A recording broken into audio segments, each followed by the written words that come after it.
Hey everybody, Happy New Year! Welcome to 2017 and the first We Got This of the new year. This is episode 149. I can't believe we've made it this far. And we have so many more to go. You know what else we have coming up is January 14th. That's a Sunday in San Francisco, California as part of SF Sketchfest. We are doing a live show. It is a double bill with our friends at the Craigslist podcast, Craig and Carla Kakowski. Their guest is Busy Phillips. Our guests were so excited about this. Cameron Esposito and Rhea Butcher. We are so excited to have them do a live show. If you've never been to a live show before, they are the most fun you can possibly have. And that is asked and answered. You can get information and get tickets at sfsketchfest.com. But for now, please enjoy episode 149 of We Got This with Mark and Hal. Hello, I'm Hal Lublin. And I'm Mark Gagliardi. Since the dawn of humanity, one issue has gone unsettled. With the fate of the world in the balance, we're here to settle, once and for all, Buster Keaton or Charlie Chaplin. That's right. Don't worry, everyone. We got this. Podcast should have a theme song. Podcast should not have a theme song. Yes, they should. No, they shouldn't. They sound good. Yeah, but people are just going to skip past it. You know what? You're right. We got this. All right, Mark. All right, Hal. This is a big one. This is the silent smackdown. That's right. I'm very excited about this episode. It's so silent, I'm not going to say anything. That's right. That's right. Oh no. We have chosen poorly as to our guest today. That's right. Here to help us decide between Charlie Chaplin and Buster Keaton is a comedy legend in his own right, and a friend, Paul Dooley, and hosting us in his home. How about that? Yeah. That's so nice of you. Thanks for joining us. But as soon as this podcast is over, you'll be out the door. Just pick us up and throw us out. Oh no, we're just going to wander around and look at all the wonderful wall painting in here. It's amazing. These walls are painted fantastically. They're frescoes. I love it. Yeah. Is it a fresco if it's inside? A guy was visiting about 10 years ago, and he, as the Broadway actors, they had the lead in a couple of musicals. And we were talking about our house.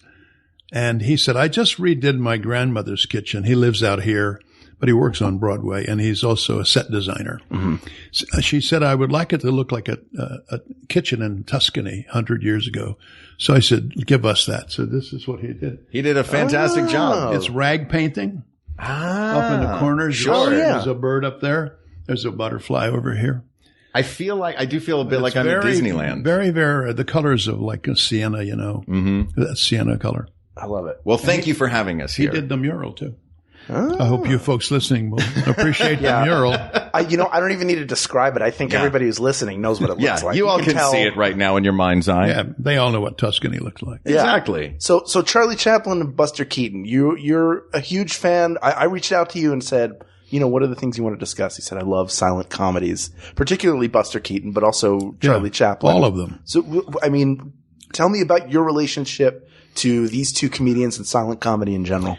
When I was 15, I was a poor kid and I didn't have anything special, but a guy was in the same class. His family owned a restaurant and he had all kind of toys. He had a big record collection, LPs and jazz. He had a 8mm projector with a little screen. He sent it away to a place called Black Hawk in Chicago for $1 or something. He'd send it to you and send it back. So he brought me to his house one afternoon after school, and he shows me these guys. Not features, but mostly he had the shorts. He had these on 8mm reels. 8mm out of Chicago. Wow. I don't know if they're still there or not, but for many years, there were a place you could get things like this.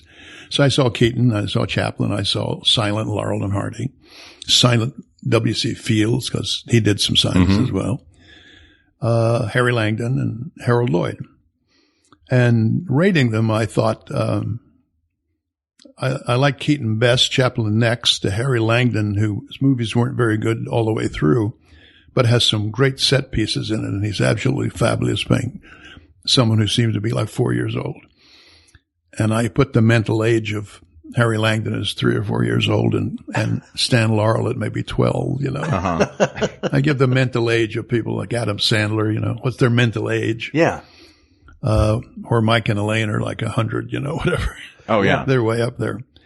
It's nice to see one that goes the opposite direction rather than their mental age being way lower. Yeah. Mike Nichols and Elaine May, they're... Well, the farther back you go, the more comedy was aimed at a common denominator, like in vaudeville and all those places. Right. But there are always intellectual comics in vaudeville too, who had their following. A guy named Fred Allen, who later was a big name on radio. Sure. Right. Was very, very, very smart. But anyway, so I saw them and I fell in love with Keaton. I didn't know why, because I was 15. What do you know at that age about anything? So 30 years later, I worked with him in a commercial for 2 days.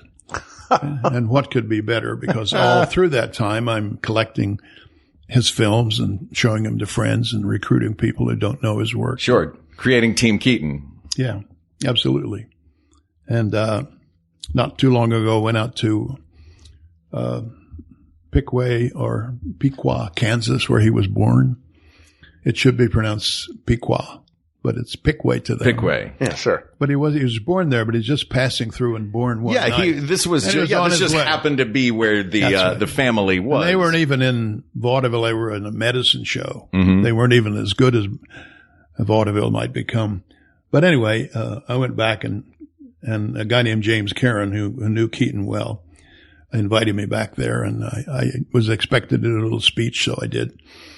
And one of the things I said was, because at that time I had to say to myself, why is it I like him so much? Why is it as strong as it is? And I said to them that the thing about Keaton never wanting to be in a fight, he always ran away, and somehow we loved him running away. Right. It didn't have any altercations with people. I mean, he would get in trouble and something would happen to him, but he would never fight back. Really. Yeah, somehow he made an entire Civil War movie and never actually fought. Never hurt anyone. Yeah, exactly. Not on purpose. It's only when his sword went flying. And he's one of those guys, I think out of the two, people now would probably be more familiar with Charlie Chaplin than Buster Keaton, although they might know who he was. But if you look at a guy like Jackie Chan, who does all these kung fu films where he's constantly running away from the fight, that's directly, and he said this before, that's influenced by Buster Keaton. I saw him just on Colbert, I think, the other night, plugging a new movie. Yeah. And I've heard him say many times how he drew from the old silent comedians. And Chuck Jones with his animation. And who's the other guy? Tex Avery with his animation.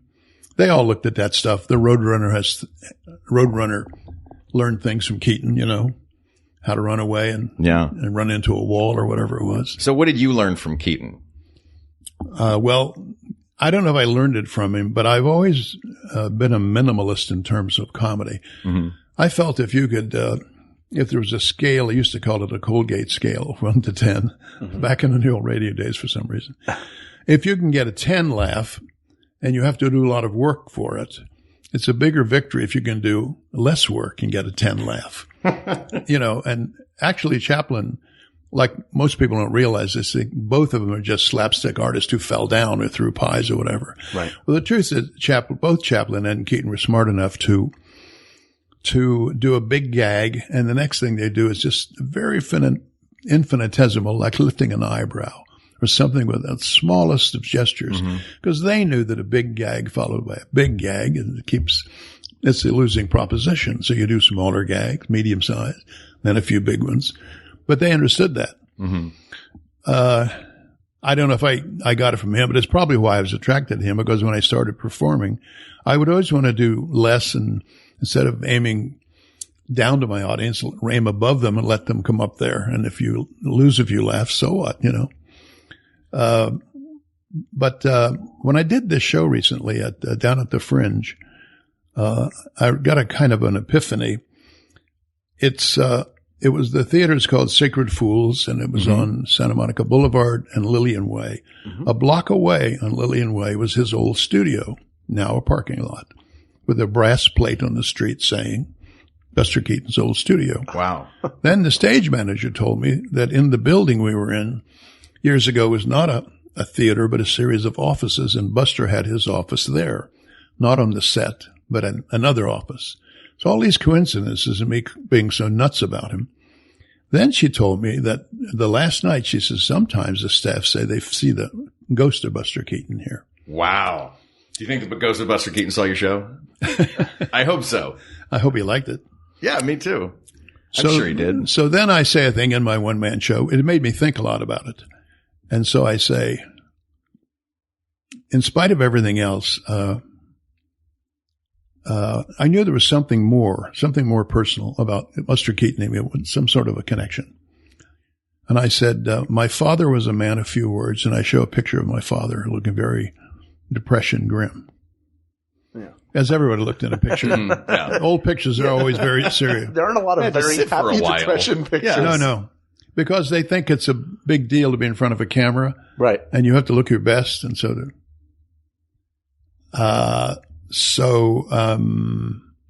my father's a man of few words. And then I said, Buster was a man of no words, and I morphed them. I mean, the visuals I had morphed them. Yeah. And they did look a little alike. Then I say, I never saw my father smile, which is true. Same thing with Buster. Then I realized that Buster had kind of become my role model once I was 15. My non-smiling surrogate father who made me smile, made me love him. And I said, and just lately after what I found out at the Sacred Fools Theater, I had this idea, and I know this is crazy, but maybe in a past life, I was in vaudeville. I was in silent movies. Maybe I knew Keaton. It would make a lot of sense. So it's a whole wrap-up of I like that. My show. Yeah. I like that you mentioned that about Keaton's demeanor. Because they call him the Great Stone Face. Right. But I think that that's kind of a misnomer. It's not that he's doing nothing and you're painting things onto it. He's doing something. In fact, there's one gag where someone burns a hole into a tablecloth and he looks through a tablecloth and he's literally acting with one eye and you can see everything that he's doing.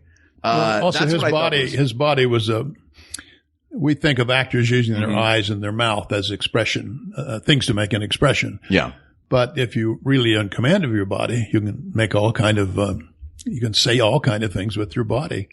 But he somehow made you realize what he might be feeling without even using the body all that much. He would just do a very sly take.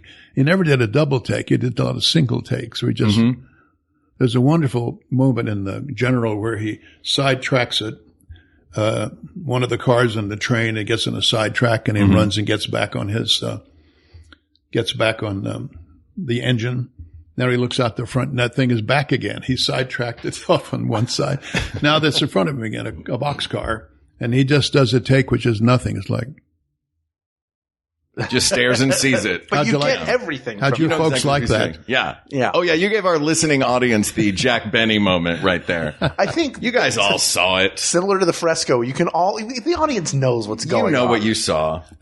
You underestimate them if you think they don't catch on. Or they have to come up. Here's the mistake. People think educated people catch on to things better. But the truth is, there's a thing called emotional intelligence. If you never went to school or got a degree, everyone understands emotional intelligence because you learn it as a child. If your mother comes in the room and she's just fought with the father, her body is full of energy. She's full of attention. Infants know this stuff. Okay, all the kids growing up learn everything about their parents' emotions just by watching. So here's the thing I first felt about Chaplin and Keaton right after I'd seen him at 15 was Chaplin is obviously a genius, and there's no way to contest that. But I always thought Chaplin was smarter than me, smarter than the audience, smarter than anybody else in the movie with him. And his comedy, which was brilliant, was also a kind of showing off, kind of a, I don't know, look at me kind of thing. Yeah. And he did it so great, it didn't matter. But Keaton, you never thought was bragging about his comedy abilities. You never thought he was showing off. You just thought he was behaving. And he was so subtle. It was just amazing. It didn't matter what was happening. He was subtle. Well, he was a more generous performer anyway. And maybe let's launch into some of these because, we've got our list here of, some of the criteria that we're looking at because I know you have a relationship with, Buster Keaton. And I don't want us to, we're just good friends. Exactly. I don't know. That painting over there says differently. I know you people can't see it, but it is, you guys, there is a painting behind Paul profane. that is, it's really, it's something. But it's also touching. That's why it's profane. So let's, I've got a few different criteria here that I'd like to look at. And that's one, that I think is that's a good place to start would be the storytelling style of the two of them. But before we launch it, I'm just curious what I'll tell you my very brief background, which is I had not seen a full Chaplin film or full Buster Keaton film until about 20 years ago when the first AFI 100 Greatest Films came out. And then I very quickly saw Gold Rush, Limelight, Modern Times.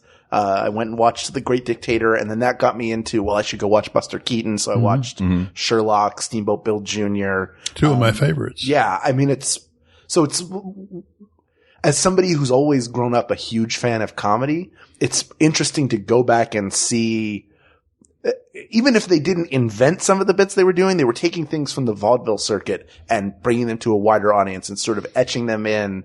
They were helping build the foundation of pretty much all comedy from the early 20th century on. And because Buster worked in pantomime in vaudeville, he was perfect for the movies. And Chaplin came from music hall, which is the vaudeville in England.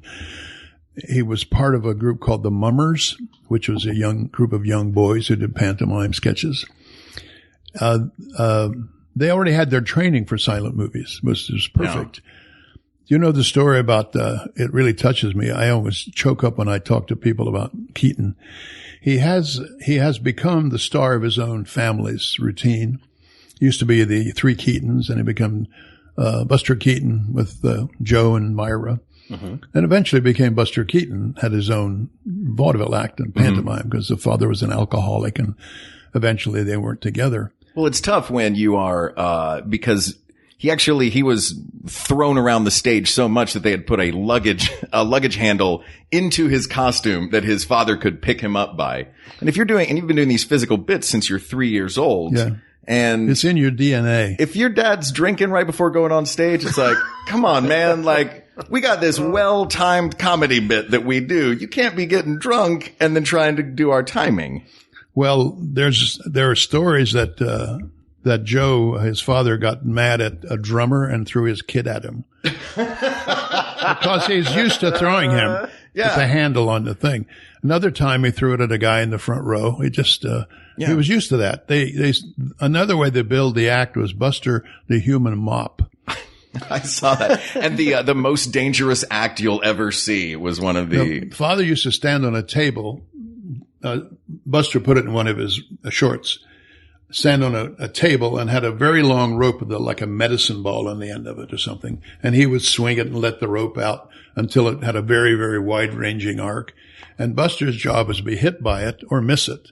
So he would miss it a lot and duck and jump over it, and he would just make it work that way. And then he would probably do something like, he'd say, well, that's over. And then the ball would hit him in the back of the head and he'd do a flip and land, but it's all part of the deal. His father also used to throw him at the upstage cyclorama at the drop made of canvas, a sky or something. That seems like, of all of them, if I was Buster, I'd be like, oh man, just keep throwing me against the cyc, man. Yeah. That's like throwing me into the mat in wrestling. That's right. And because of depth perception, the audience doesn't see it. When he hits, it looks like a solid thing. It's the sky or a cityscape. But when he hits, there's give in the canvas. So he used to slide down that canvas, run down to the footlights and take a bow. But if he ever smiled after anything, the father would say, face, face, face.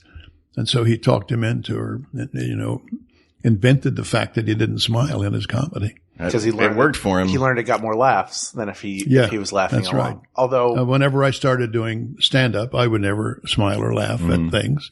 And it's a little bit of how I am in life. I was bonded with my father before I before I knew Keaton.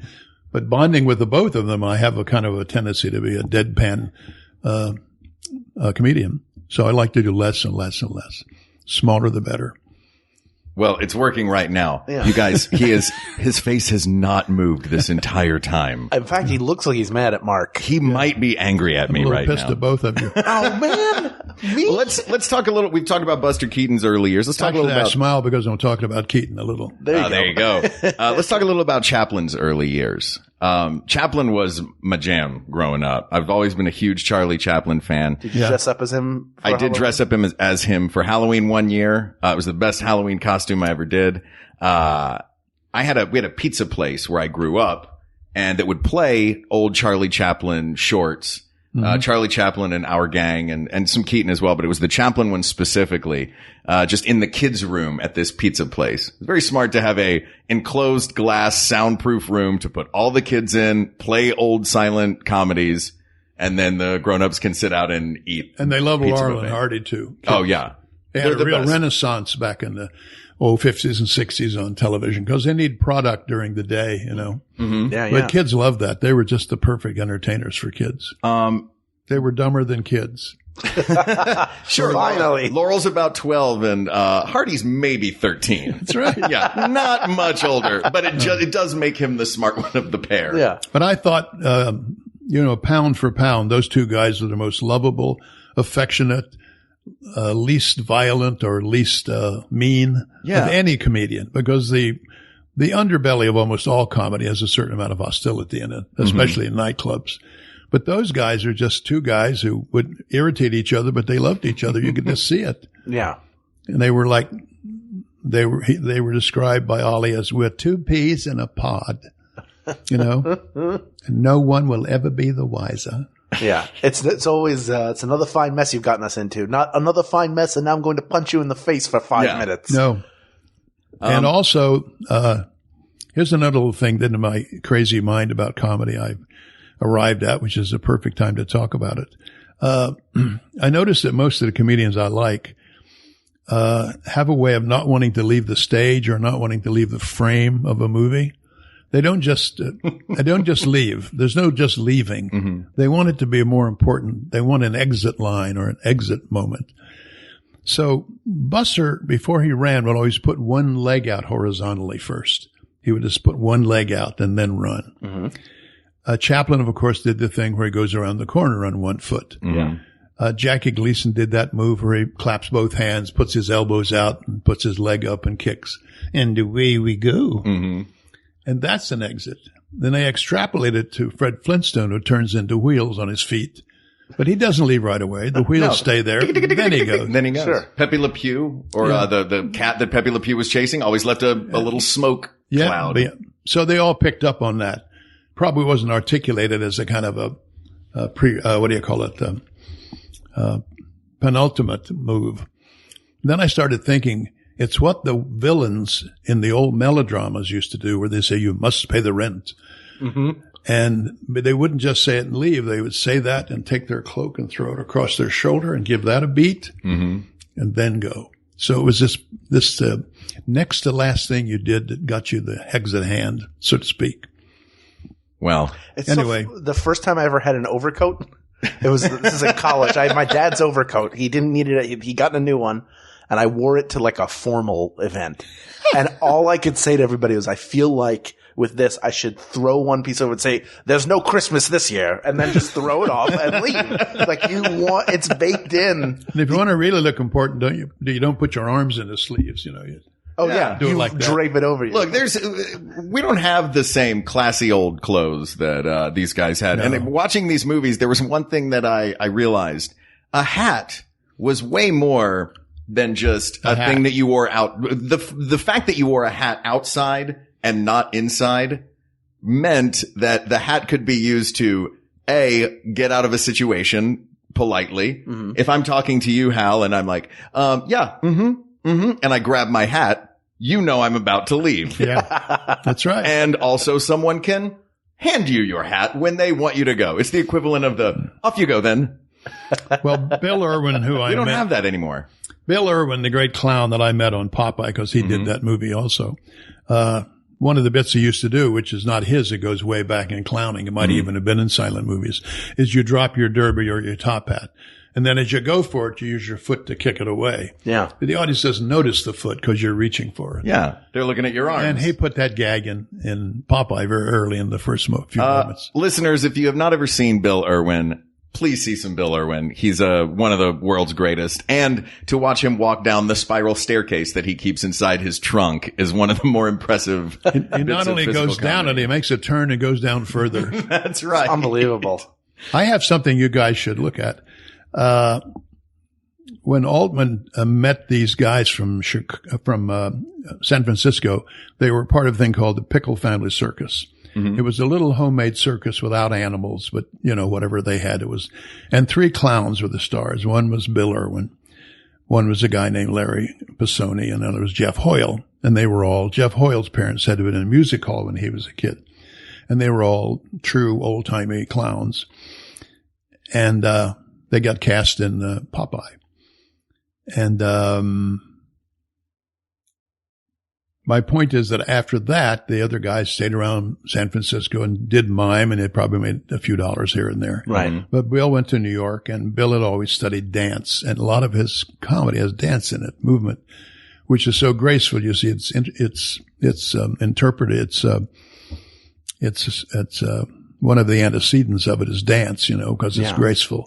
And W.C. Fields says Chaplin was a damn ballet dancer. That was his idea of it. Yeah. And both he and Buster had enough grace of the body that they had the bodies of dancers because they could do anything they wanted to with it. And Chaplin seemed to be more about technically learning what to do with his, and Buster Keaton just beat his up in front of the camera in big, wide shots. Yeah. And he often made himself very small in the frame. Mm-hmm. He's always chased by 30 cops or something. Yeah. And they talk about his composition. So if he puts himself, and he was the director, in a picture, in a frame, instead of making himself in the center, which is often how you compose something, the most important thing is in the middle. Painters know that if you put it off to one side, it's a bit more interesting. So if you think of him sitting on that train that's about to take off on the wheels. Oh, yeah. He's just to one side of the picture, including the tunnel. And he used to always put himself in. He understood, artistically, visually, how to place things in the frame. I have a picture in my bedroom of him that I brought to the set, and he signed it.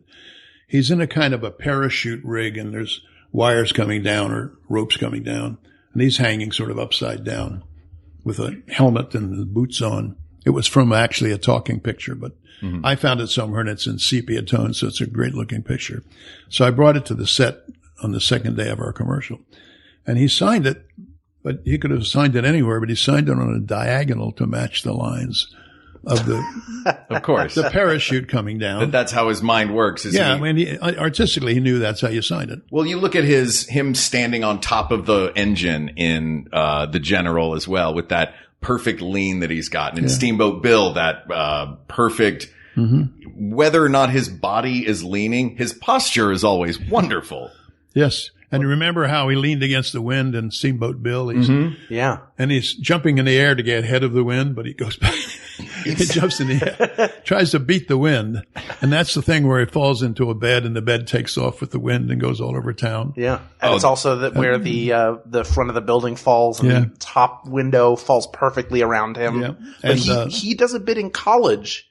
At the very beginning, he's addressing as a high school graduate. He keeps leaning, and all the academics behind him keep leaning whatever direction he goes to listen to him. Going through the window thing he had done in a short earlier. Right. Because he revived certain things from his shorts and his features. It did seem like he wanted that bit to get bigger and bigger. For those who haven't seen these bits, this is the famous Buster Keaton standing as the entire wall, the entire side of a house falls on top of him. The second story window is his savior. And you have to calculate that pretty cleverly. Oh, yeah. Yeah. And in 1 week they did it. And then, was it 1 week?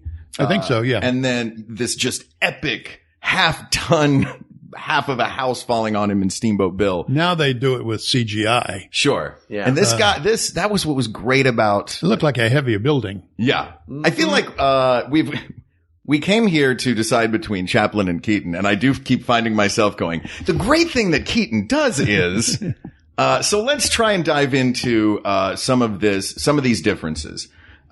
Which we've been going over a little bit. And we gave a little bit of, Buster Keaton's backstory. Charlie Chaplin, born in England, which is why he was able to be knighted. So he is Sir Charles Spencer Chaplin, came from music halls as a kid.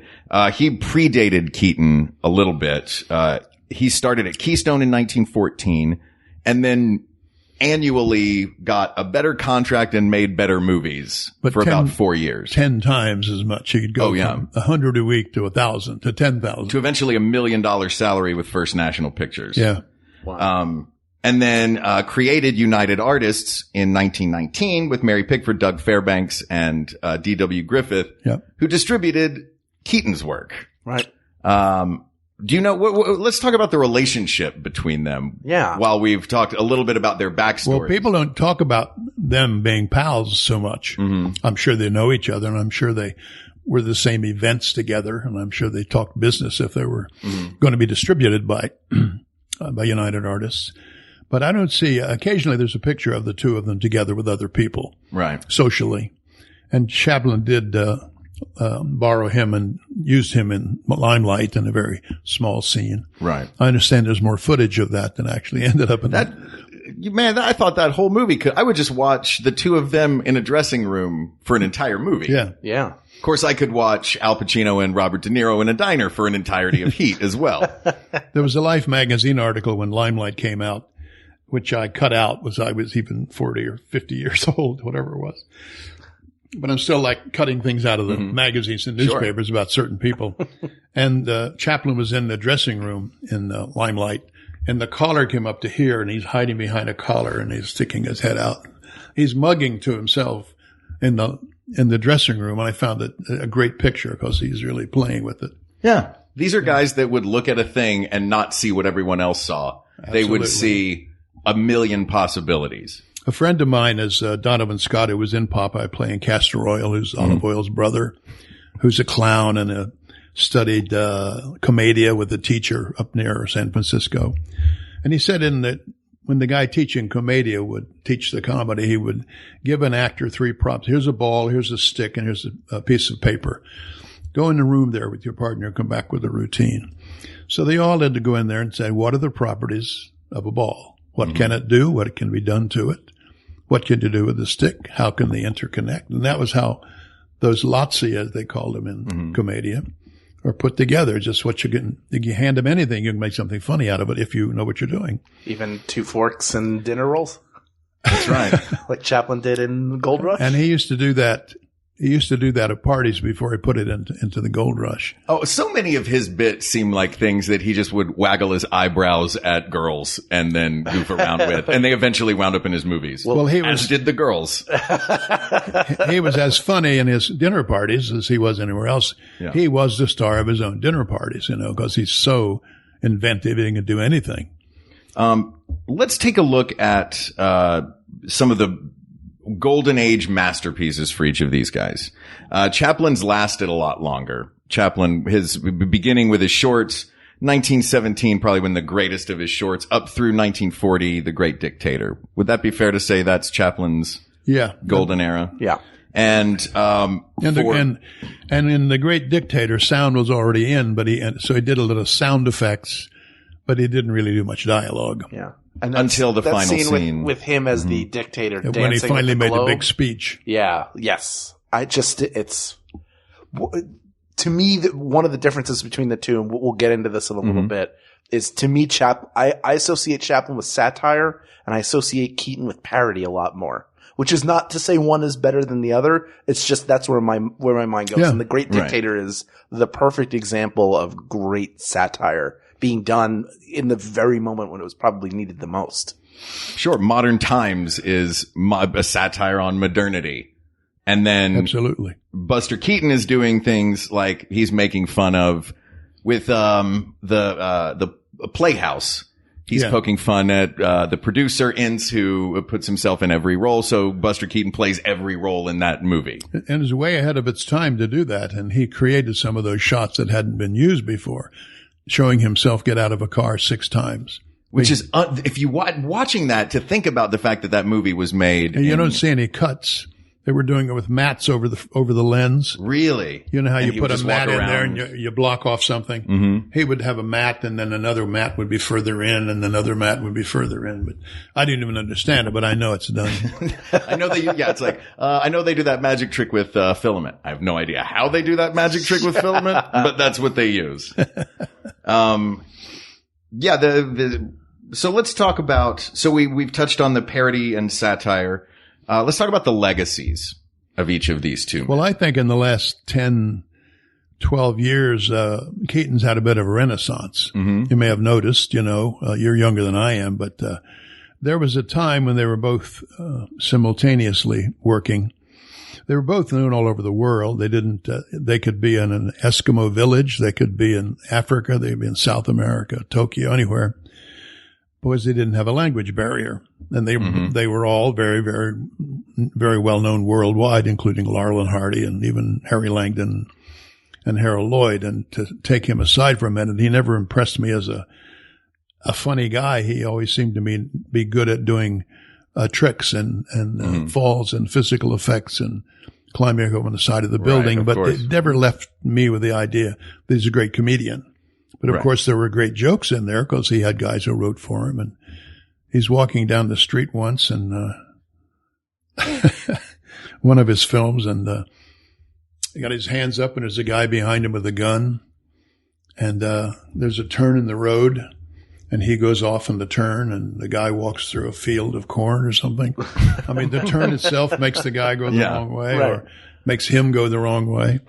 There's some very, very good gags. And he had a guy that worked with him who literally was a giant in a picture he made in Mexico. I mean, the guy was 6'9" or something, huge, amazing looking caveman. And he made Harold Lloyd look like he was, 1 foot tall. But they all used straight men who were tall, like Eric Campbell worked with Chaplin, big Germanic looking guy. Oh, sure. And who's the one in, I'm sorry, continue. Max Swain was in, the Gold Rush, yeah. Gold Rush. And he's about 6'4" or 5. And these were, because these were not tall guys. Who's the great big guy that worked with Keaton? He played the police chief or whoever it was Kareem in the GOAT. Abdul-Jabbar. It was Kareem Abdul-Jabbar. Sure. Los Angeles Lakers legend Kareem Abdul-Jabbar. Nobody look it up, but I'm pretty sure I'm right. Great. Let's just say. I know Slim Somerville was tall. And he was a minor comic, but he was, before they were famous, Fatty Arbuckle was in the Keystone Cops, and so was Slim Somerville. Oh, and a guy know that Fatty Arbuckle got his start there. Yeah, he was in the Keystone Cops for Max Swain. And that's Fatty Arbuckle was the one who Buster Keaton was his sidekick for years and years before he got his. He helped Buster get into the film business. I was saying about 46th Street. They met on the street. Buster had left his family. He was now an individual act. He was booked into a Broadway review, I suppose something like the Ziegfeld Follies, at a very good price, few $1,000s for his act. He meets Arbuckle on 46th Street, which all made it personal to me because I know that street up and down, walking those streets. And they have Eve's costumes in that block and all that stuff. And he said, "What are you doing?" He said, "I'm doing flickers," is what they always called them in the old days. And he said, "No, I'm working on a stage. I have this thing coming up." And so you want to come down to our studio? We're on 14th Street. You take a look, see what I'm doing. So he goes down there. He watches it and he asks to borrow a camera, goes into a dark room and opens it up because Buster's like an engineer, very mechanical. And it's figured out how it worked, came back and said, "How would you like to have me work with you?" "Sure, we'd love to have you there." So for $75 a week, he turned down his Broadway gig because he saw the infinite possibilities of film where you're not hemmed in by the proscenium. Yeah. And you can go anywhere in the world and do anything. You can have horses or whatever you want. Which is different than what Chaplin did, which was set up the camera as an audience member. The camera was a witness to a proscenium show he had been doing. And they didn't, even then they didn't have dollying and panning. Right. Although D.W. Griffith started doing that even very early. But the way they did silent movies was a frozen, locked-in camera. Proscenium, and they'd leave the frame. It's great that, that Keaton just decided, the camera is one of my collaborators on this. My camera is going to, what can it do? What can't it do? What can I teach it to do? Absolutely. But there's also something to 1 a.m., which is Charlie Chaplin as a drunk man coming home who's all he wants is to get into bed. And for 22 minutes, every possible thing, I mean, including him trying to get out of the car, get money out of his pocket, get his coat out of the door. But then once he walks into his home, you get an establishing shot of this set. And it's just one big 2-story house. Yeah. It's like, this is going to be a toy box. And there's very little. And what he did with that revolving table was my goodness. Unbelievable. Yeah. Incredible. That him trying to go up the stairs, Do you ever see a thing called Unknown Chaplin? No. Look it up. It's, like a 2-hour documentary, and it shows him doing multiple takes and how he changes things in each take, the physical stuff. One of them is in a hotel lobby, and you see it. There's a wheelchair, and someone comes in here, and you see the next take, and the wheelchair's over there. He's changing the gags and improving the gags, and you see. It may be who's the guy that does all the documentaries? The famous guy. Burns, Attenborough? Yeah. Ken Burns. It might be Ken Burns. Okay. Unknown Chaplin. I will. Okay. And you see rehearsals and the narrator talks about it, Yeah. It's terrific. That's another great thing, a great difference between the two of them too in their working styles. That Buster Keaton, I know he did not do these technical takes as many times as Chaplin would do. No. He would do a stunt one time because they were pretty dangerous. Yeah. Many of the things that he did. Chaplin's stunts never looked dangerous. Mm-hmm. I mean, he actually didn't fall down all that much. He just did a lot of great things with his body. Mm-hmm. I mean, someone was just talking to me recently who had just been introduced to see Chaplin doing that on skates. He's doing near the edge of the frame, and below you see there's another story down below. You're in the second story. They say, how did he do that? He's an inch away from going off the end. Nowadays, it would have been CGI'd. Right. Sure. I don't know how they did it. He may have just done it. You can say that for so many things, and it is unfortunate. Having done an episode of this podcast about practical effects versus digital effects, there is something wonderful about just a simple thing. There's a great scene in Payday, the Chaplin short Payday. It's one of my maybe my all-time favorite Chaplin bit.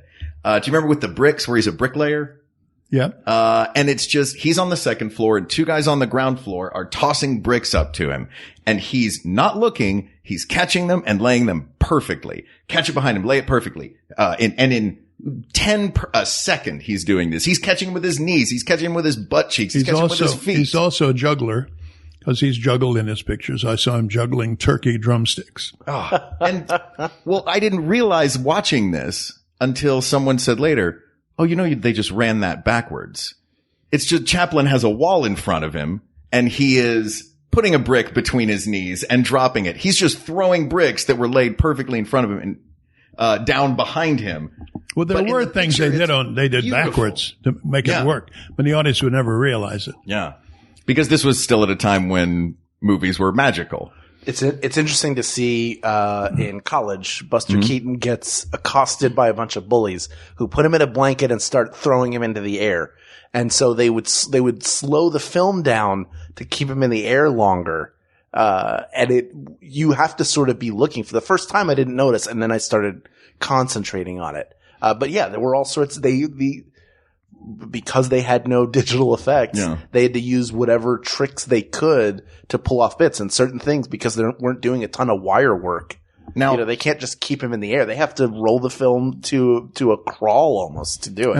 And also the speed of the film was all manual. They just either slowed it down, undercranked, or overcranked sometimes. They found that a chase was more fun when you undercranked and made it look faster, but certain things weren't. When I found Keaton, this guy was also a big fan. It was my college, this was your friend when you were 15. High school, yeah. So as soon as we started talking about this, he had a camera, and we went out and started making silent movies. Of course. And I had one which I put in in my one-man show. I cut it way down, but I had some of it in my one-man show. You see me pick up a pie and go like this and throw it. Then you see him in the next frame, and it appears on his face. And so I figured out that can't be undercranked to make it go fast. We were using a modern camera, so you just set the speed. It has to go slower, so you see the pie here, then here, then here, then here. Otherwise, it appears. Right. And in the very, very early silent comedies, you'd see something like that happen. Just appeared. And so in my own little 15-year-old way, I started figuring out what they must have figured out, which is if you want it to be jerky, then you undercrank it more, and you had to get a chase. And if you want to make something funny, which isn't funny, but you make it jerky by undercranking, it'll be a little funnier. But then if you have a love scene, you want to overcrank. So that it slows it down. So they learned that by trial and error. They had to. That's got to be fun as a kid to crack the code of the masters. Well, I see what they're doing. I figured out what it must be. And there are many more things probably that they figured out on the way. When you were getting into these movies, I know that most of these were the 8mm, so it's a lot of shorts. Nowadays, though, when you look at it, do you prefer the shorts or do you prefer the features? The shorts are, a little clunkier, but there's some crazy gags happening. Well, I'll tell you one thing that happens in a short, which is 20 minutes sometimes 15. Because it's packed into a short story, often the gags are closer together, and he doesn't have to have quite such a long time to establish a story about a girlfriend or a mother-in-law. And that becomes more like normal movie making where you take time to draw out the story. When you're just limited to building a house and the girl is just a prop, and the girl is also a prop in the general, by the way, everything's falling apart. People are shooting cannonballs through the boxcars and she's sweeping. Yeah. Another time he's throwing logs onto the fire in the engine, and she picks up a little piece about this big, look like a pencil. And she's throwing it in the fire, and he's doing something like, basically like, oh boy, but he does it with his body. Or he stares at the audience. I will say though, he does have a better relationship. I mean, these movies, we can't hold, things from a different era to modern standards, I realize, but their relationship to women is very different. It seems to me like, But they were props a lot. Generally, yeah. Chaplin just put Pretty Girls that the Tramp was trying to get. Yeah. But Keaton did at least make. He had in 1 week he had his wife helping build the house. In the general, he did have. She holds her own in the general. Yeah. And he had some fairly decent comedians that he worked with. Who was the lead woman in the general? She's fantastic. I can't remember her name. In the general? In the general. I don't remember, but Edna Purviance was his main. Who also worked with Chaplin. She was the lead in The Kid. Yeah. No, it wasn't Keaton. It was Chaplin who used her. Oh, gotcha. Yeah. Edna Purviance. But he used a lot of different women. Eventually, probably she was too old for him and he used younger women, both in real life. Because all of his wives were 10. Yeah. And his final wife was, I believe, 18? Look. Yeah. We're not getting into their personal lives so much. And he married Eugene O'Neill's daughter when she was really young. That was his last wife, right? Una O'Neill, the one that lasted. Yeah. I get that we can't judge a film from that era by modern standards, but it would be odd not to. We've talked about the treatment of women. We need to talk about the blackface. Yeah. Keaton did some blackface, and that is unfortunate. I watched College just yesterday because I'd never seen it before. There's a scene where he has to go get a job. He's lost his original job, so now he's getting a job as an African-American waiter. He sees a wanted ad, and I'm using a proper term, which is not what's written on. It's not the N-word, but it says like colored waiters. So then all of a sudden I remember seeing it and going, oh no, he's not going to. Yeah. But he comes out in full blackface, and then part of the gag is that he wipes a bunch of it off because it's hot. Those are problematic. So we're recognizing that those are in there. I don't know that it ultimately costs one over the other because one of them essentially slept with children. The other one was doing things that are wholly racist. So that in terms of terrible things done, it's kind of a wash. That's a wash. And also having a rough patch is also a wash. They both had a pretty rough patch for a while. Buster Keaton with his drinking and Charlie Chaplin with his exile to Europe. Yeah. Yeah. But his exile thing was mostly a baloney because it was like the McCarthy thing before the McCarthy thing. Mm-hmm. Right. They make headlines in Congress by attacking not unknown people who might be communists, but well-known people. Yeah. So that's a well-known thing. Yeah. That's why they went after actors in the blacklist, not after plumbers. Because who cares? You don't get any headlines that way.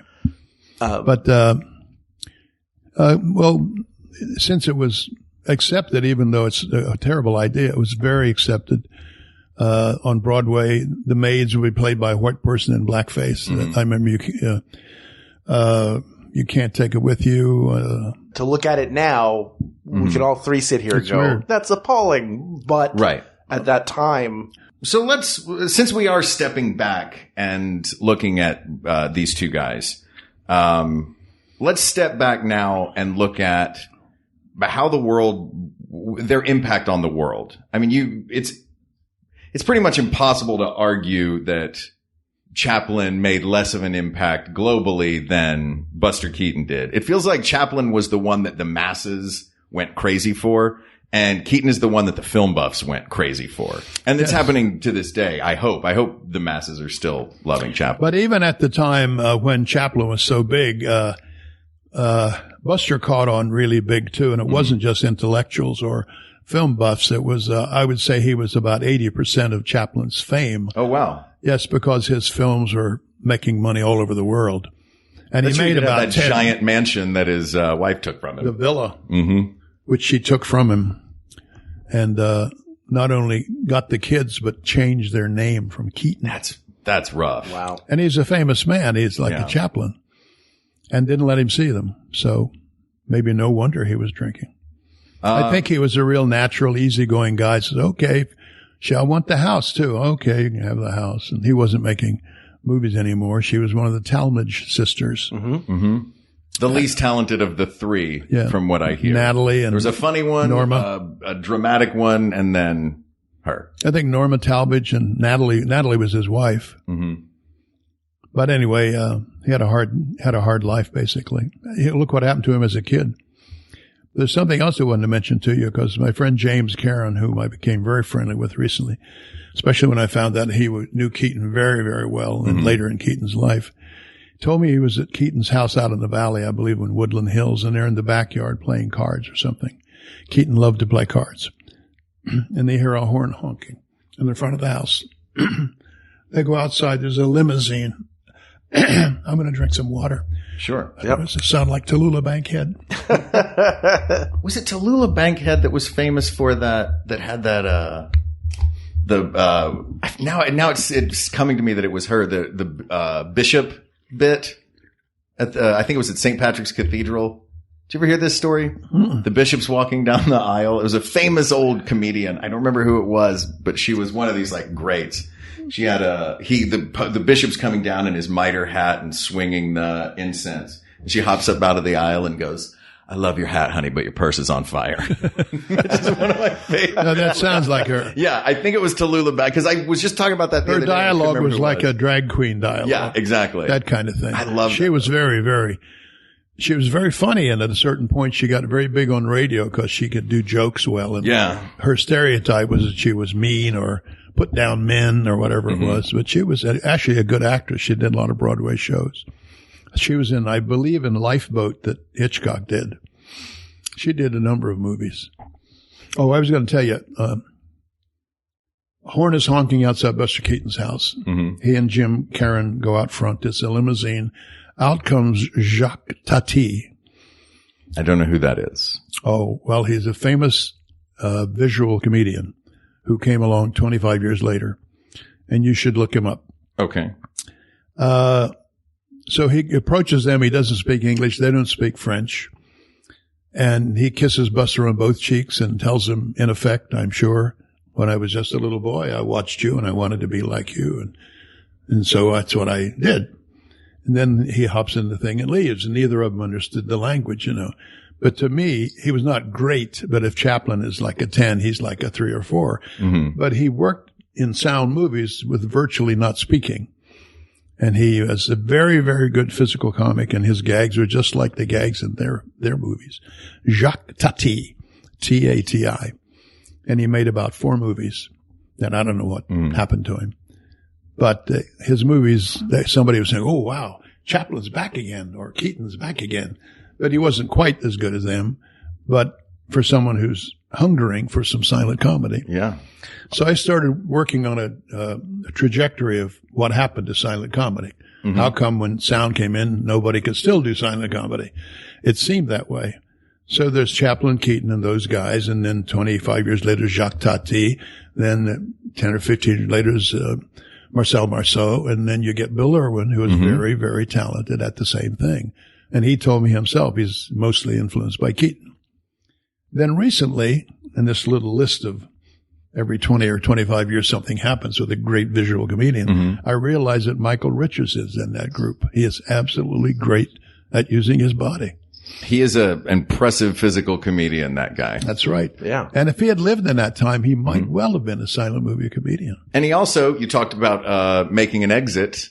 He knew how to make an exit and an entrance Every week on Seinfeld. They had to finally tell the audience, don't applaud when Kramer comes in because it slows the show down. But Yeah. they still applauded often. And he made it different each time, just slightly different.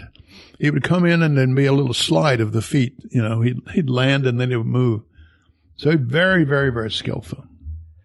Well, I think if we're looking at impact and over history, Mm-hmm. I think it's hard to put Keaton over Chaplin. I think Keaton probably more innovative in film technique, which speaks to your point. Most people would vote for Chaplin, Right. but the hell with them. But we're not most people, are we? No. I have to say, I would cast a vote for Chaplin for this one. And here's why. At a very young age, watching Sesame Street, the actress whose name is escaping right now, who plays Maria, would do bits where she dressed up as Chaplin. Right. So that was programmed into my youth, was Chaplin as a character, as that character of the tramp. Well, I think we have to look at this kind of legacy thing as one criteria, though. And it's a huge one that Chaplin is definitely you're going to walk down Hollywood Boulevard and you're more likely to see a poster with Chaplin on it than with Buster Keaton absolutely. on it. But there's something about the acting style of Buster Keaton, not the physical stuff, but just the acting of it. And that goes back to that story of him taking the camera home with Fatty Arbuckle and looking at how a camera works. Yeah. And I think it's one of those things that, aside from, learning that his stone face got bigger laughs when he was a kid, there was something, maybe this is just me reading too much into it, but it seems like what Buster Keaton figured out was, this is what you do for this new medium. What Chaplin did was incredible physical comedy that just happened to come along at the right time for a great physical music hall or vaudeville comedian. What it seems like Keaton did was he was an early adopter of Chaplin bent the medium to what he did. Keaton took the medium and figured out what he could do with it. And it even goes down to just acting style, like, I see how close a camera can get. I don't have to be big because I don't have to do anything even. And an audience is going to read into that. Whereas on a stage, if you're the 2000th seat in the back, you have to play. For Chaplin, that's what he's used to. He's got to play big. And Chaplin's first thing in this country was a night in an English music hall, in which he sat in the box and played a drunk, and then he eventually jumped down on the stage. But he would make fun of people in the aisles and annoy them and bug them. And he was doing basically Chaplin-esque things, maybe with dialogue, maybe not. But he was the drunk it was like an opera. And he would just get in the way like he always did. And in the first movie he made, he wasn't playing the tramp, but the second movie was called Kids Auto Race at Venice. And they heard about an auto race, a little made out of wood, and kids make their own little auto race. He went down to Venice. What they would do is hear about an event and they would go there and that would become the movie. The story of the event was the movie, and his job was to interrupt what was happening.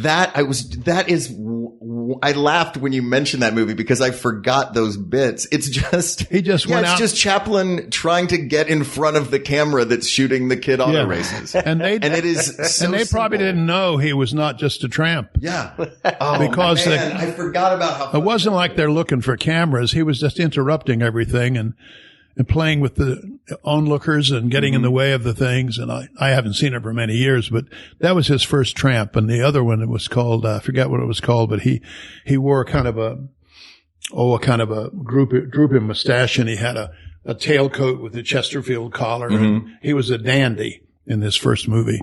And then he adopted this tramp character. Well, amazing. Yeah. Let's talk a little bit more about some of the great things that Charlie Chaplin did. These are his first kid auto races, and I don't remember what the other one was called, the very first one. But 1 a.m. we mentioned, the pawn shop, him tearing a clock apart and then telling the gentleman who brought in the clock, "I'm not taking this clock, it's broken." Yeah. And he put a stethoscope to it. Yeah, it's lunacy. one of my all-time favorites is The Immigrant. That to me is such a quintessentially American movie. It is a beautiful satire with him kicking the customs guards who he feels are disrespecting his dignity. And it's just it's quite a wonderful movie. This run of the kid that he made, his first feature with Jackie Coogan. Although that was sort of a groundbreaking film, really. The In what way? Not only the comedy, but how sad it all was. It was like melodrama. He was the first. Yeah. I've heard. Yeah, talk about this. Cause I know you said you enjoy the deadpan. Does pathos play a part in that?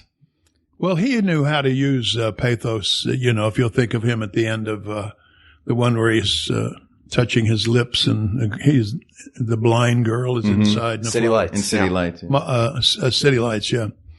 Well, he certainly knew how to do pathos and play it next to broad comedy. Mm-hmm. So he was very good at that. I found Buster's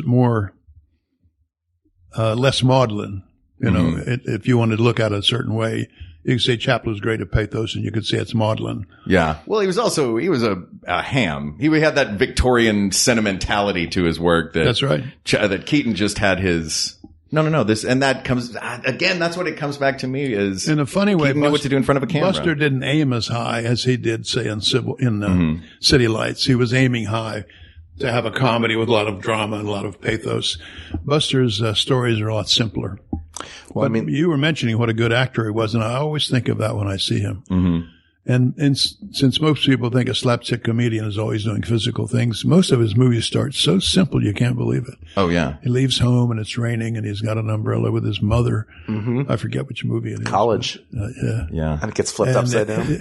They're just like tiny, tiny little takes, Or him just standing in line at a bread line, but he happens to accidentally stand behind two mannequins. And as the bread line keeps moving, he just stands there and impatiently waits, but he's being polite and not cutting in line. And the great moment in that moment is, at one point, he imagines one of the mannequins moved forward in the line and he jumps up and he goes, oh.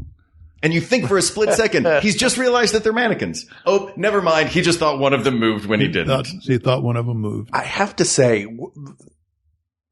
while you guys are making good points, for me, I know what a huge Chaplin fan you are. The reason why is I like that he's reaching higher. I like that his films overall are richer in emotion. I mean, the beginning of The Kid is a card that says a story that will bring you a smile and maybe a tear. And the ending is completely bizarre. Oh, I bawled the through whole The Kid. angel thing that he imagines and then winds up. And Not, those scenes not to spoil it, where but the angels and also where the kid lived is down in La Brea where he had his studio. The exterior of those little buildings in his studio are little brick buildings, and they doubled often in his movies as a neighborhood. So and then now that's the Muppet Studio. Yeah, so which has Kermit in before that it was outfit. Coppola's had it for a few years. Man. Wow. Zoetrope. All we got to do is get that studio, Hal, and we're going to be legends. That's it. Let's go buy that studio. Podcasting studio. Well, anyway, no, they both have their values, but I think mine is just an emotional connection with him. But don't think for a minute I don't love what Chaplin accomplished because they were great.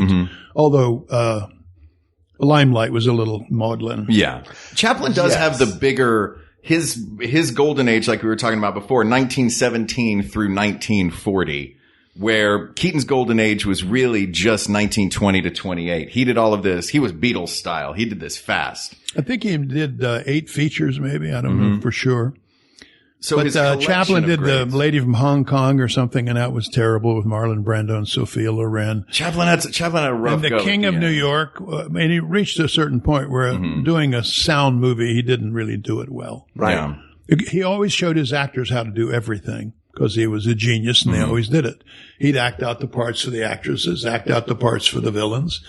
But to do that with Brando. Right. And Sophia. Yeah, to point to Brando and tell him how to do a bit. Probably never a satirist or he may be many things. How am I going to make this real though? This is the guy who cut the pockets out of his jeans in Streetcar Named Desire because he thought his character wanted to feel himself. Yeah. Which was the same character I played from the ages of 14 to 18. Look. I still do, I hear. Still do? You know what? It's always ready there's always a revival around the corner.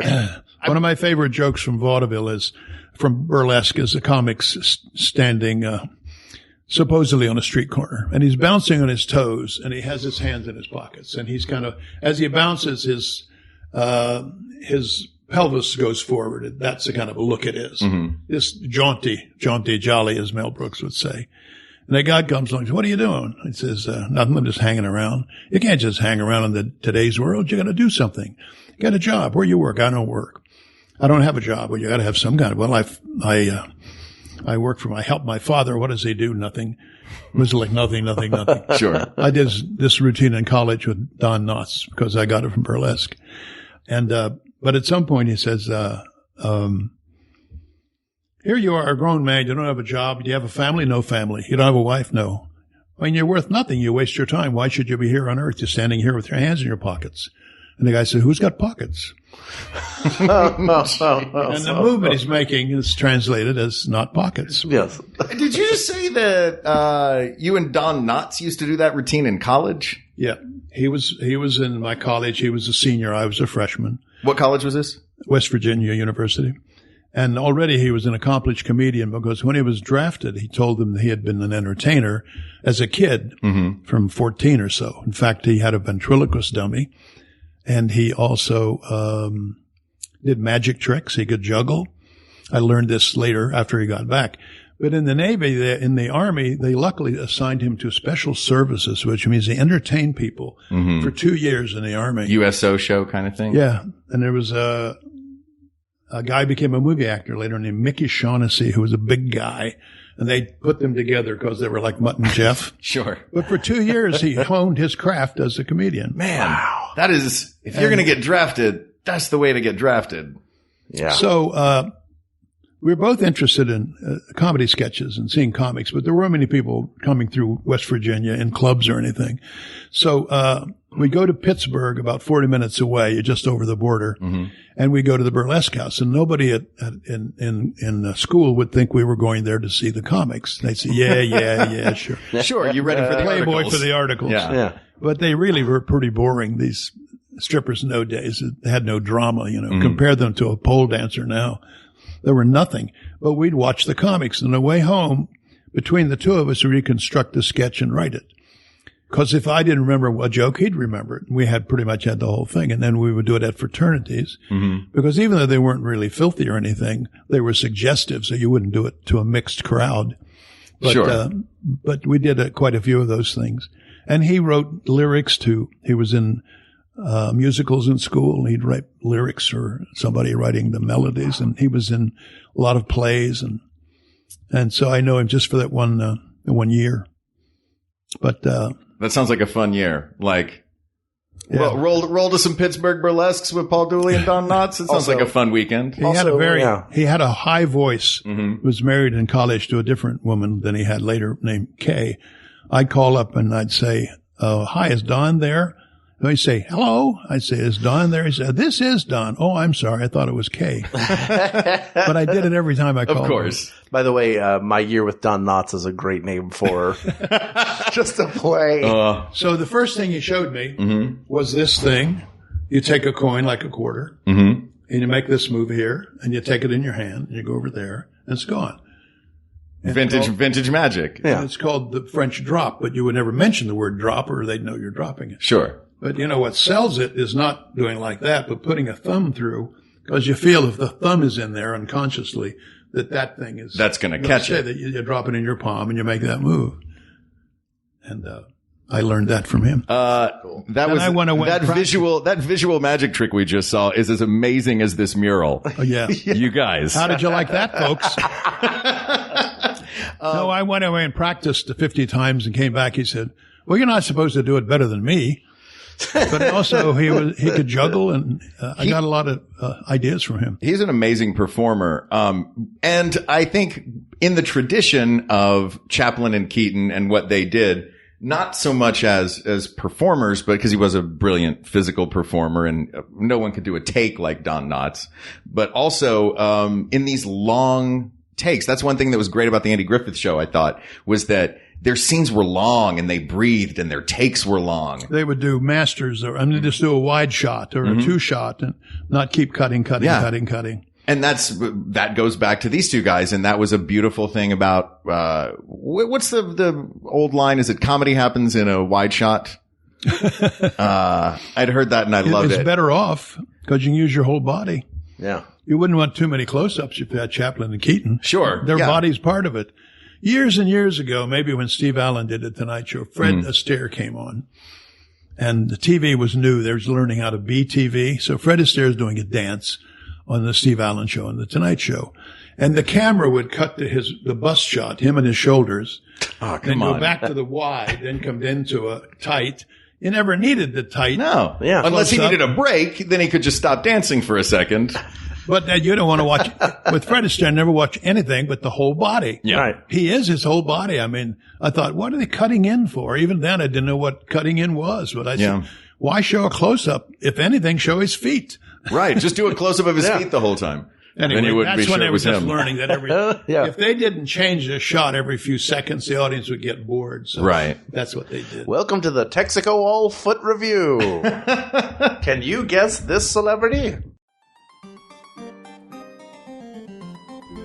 Hello, Internet. I'm your husband host, Travis McElroy. And I'm your wife host, Teresa McElroy. And together we present Schmanners. It's extraordinary etiquette. For ordinary occasions. We explain the historical significance of everyday etiquette topics, then answer your questions relating to modern life. So join us weekly on MaximumFun.org or wherever podcasts are found. No RSVP required. Check out Schmanners. Schmanners. Get it? SF Sketchfest is just around the corner, January 11th to 28th, and there will be plenty of Max Fun shows there to represent. We're bringing Judge John Hodgman on the 11th, Jordan Jesse Go with special guest Andy Richter on the 12th, Schmanners on the 14th. We Got This with Mark and Howe also on the 14th. The Greatest Generation and Friendly Fire Podcast Super Show on the 17th. Pop Rocket host Guy Branum's talk show The Game Show on the 19th. And One Bad Mother on the 21st. You can learn more about these shows and get tickets at MaximumFun.org/SFSketchfest18. Get your tickets now. Well, gentlemen, we're going to have to pick a winner here. As this show we are required to make a decision once and for all time, for all people. Can't we have a stalemate? We cannot. We've never had a stalemate on this show. Let me. But it feels like feels wager a guess here. All right.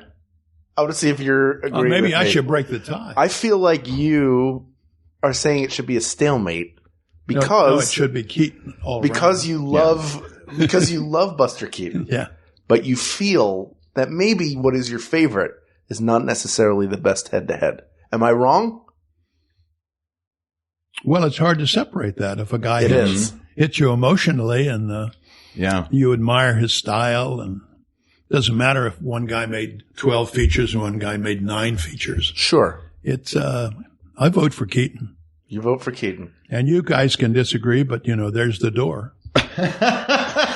I don't know if you can see this, listeners, but that door is huge. So it's beautiful. It's actually just a door painted on a wall. Yeah. It would hurt to go through it. Here's the thing, a door painted on a wall. I'm not sure that Chaplin could walk through, but a door painted on a wall, Buster Keaton could paint that door and then walk through it. Yeah.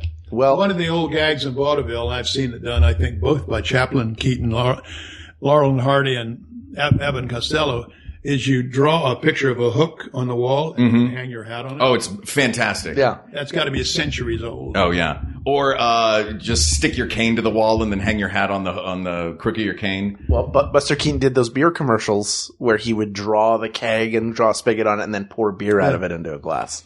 So he would do his own bits. I'm going to vote for Chaplin, and I'm going to say Mark. Yeah.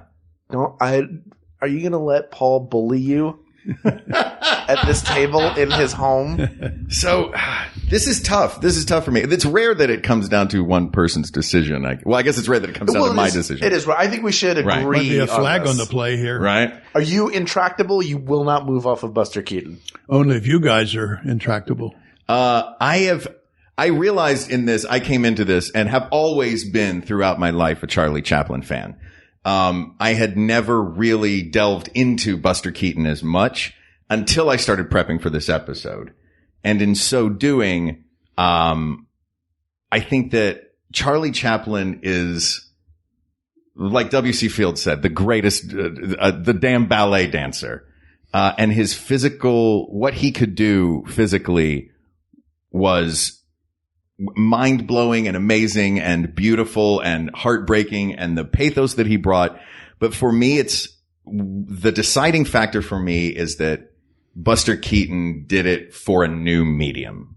That he took film further. I think he took film further than Charlie Chaplin did. I think Charlie Chaplin took Charlie Chaplin very far. But I think Buster Keaton took film further. So interesting that it would come down to who pushes the medium further. Just because in my mind, here's where I've had trouble separating. Is I think of the satirical work that Chaplin did and the importance of that, the importance of modern times, the importance of the gold rush, certainly the importance of the great dictator.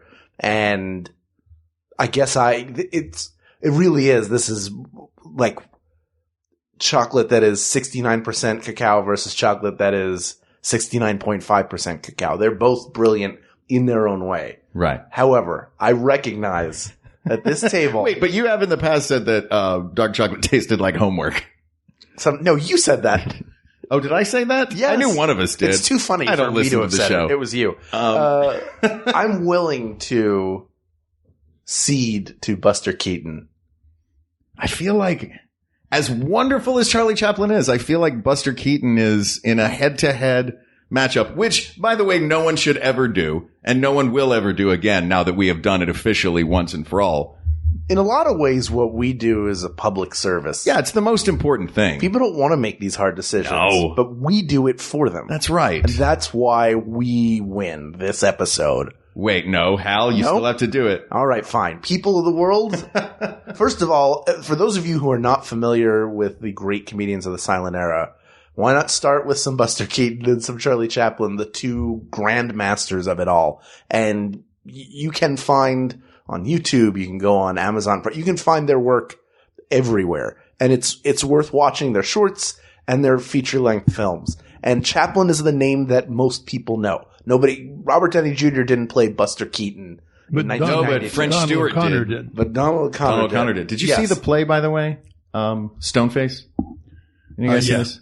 With French Stewart? Yes. Yeah, I saw Fantastic. it. Out over here at the Falcon Theater. I didn't even know. It was great. French Stewart played Buster Keaton in a play. I saw it at the Pasadena Playhouse. All right, I'm just getting blown away here. Yeah. The point being, in this head-to-head battle that nobody ever thought, we never thought it would come to this, but now it's settled. You don't have to have this argument with people anymore. You just say, whoever's calling right now, yes, hello, Buster Keaton is better than Charlie Chaplin. We're going to say it. That hurts. Buster Keaton's the best. It's hard to say either is better. You feel good about that, Mark? No. You feel good?